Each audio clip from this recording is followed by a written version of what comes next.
The government says the majority of NHS patients will be treated within 18 weeks by the end of next year. Announcing new measures, including testing centres operating 7 days a week.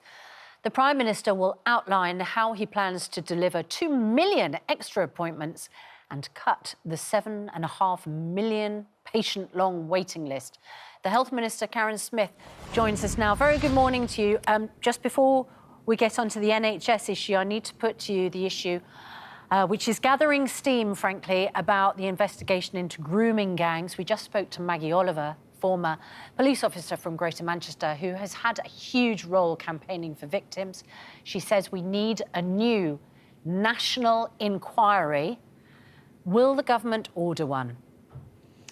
Well, I didn't hear that interview in full, but we've had the Alexis J inquiry, which, as you know and as viewers will know, took 7 years, cost millions of pounds, and those 20 recommendations that she made were not implemented by the last government. So our approach has been to take those recommendations. We're committed to implementing those and working across government. It is difficult to make sure that that happens, but we have the great leadership and experience of both Keir Starmer making sure that happens, and my colleague Jess Phillips and others who've got direct experience of making sure that these evil perpetrators are brought to justice and that victims are supported. So we want to support those people to have their voices heard and to make sure that the lessons are learnt and those recommendations are implemented. Okay. So that seems to rule out commissioning a new national inquiry. The Labour government is simply going to press on with the recommendations that have already been made.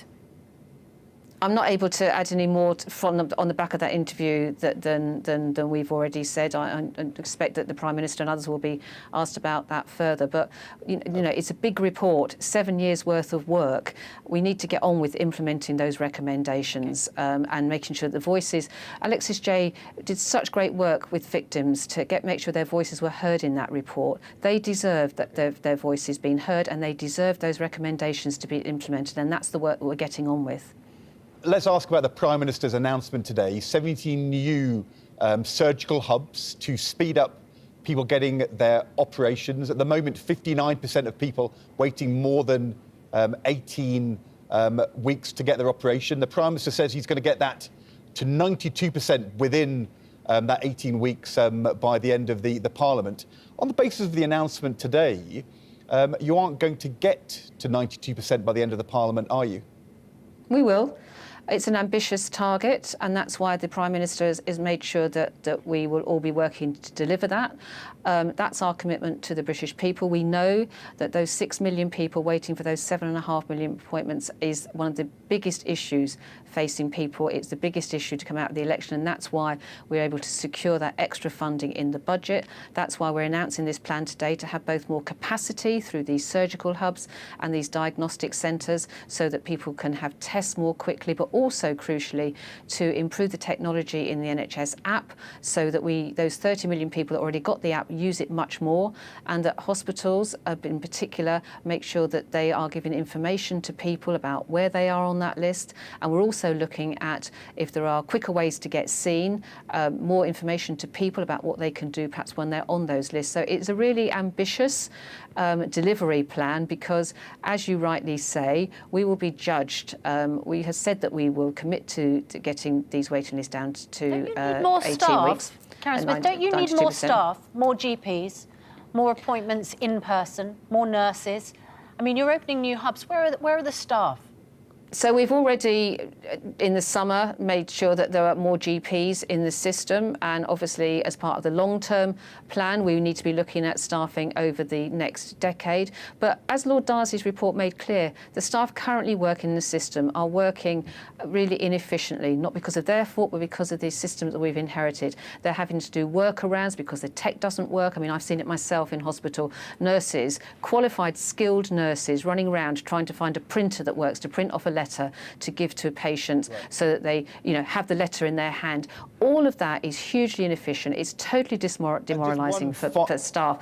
Using those staff better and using them in the new centres is really, really key. The new centres also key work and regular work are attractive places to work, and each one of them obviously comes with a plan to be staffed. Just a very quick question. Are they all going to be NHS centres, or are some of the 17 going to be run by the private sector on the government's behalf? These are NHS centres. We will be using the private sector more in different places for the capacity that is needed. Basically, patients are currently being seen to get off those waiting lists in private centres where that is most appropriate. Okay. We want to make sure that there are different solutions in different parts of the country, because some parts of the country are already doing better than that 59% that you've outlined already. Okay. We want to make sure that we take the best to the rest. Before we let you go, we spoke to the man behind the new general election petition. He said, what are you going to do to make quality of life better for his pub customers as a government? He's dissatisfied. 3 million people are dissatisfied. What would you say? Well, growth of the economy is the first mission of this government, so people have got more money in their pockets for their basic necessities of life, and as well as being able to do leisurely things like go to the pub. And the delivery plan today is about our second mission, about getting people off those waiting lists so again they can get out and about and enjoy their life. Okay. Delivery is a key part of what we're trying to do, and we've made sure that we've got key targets outlined so people will be able to judge at the end of this Parliament whether we've achieved them or not. Karin Smyth, Health Minister, thanks very much indeed. Thank you.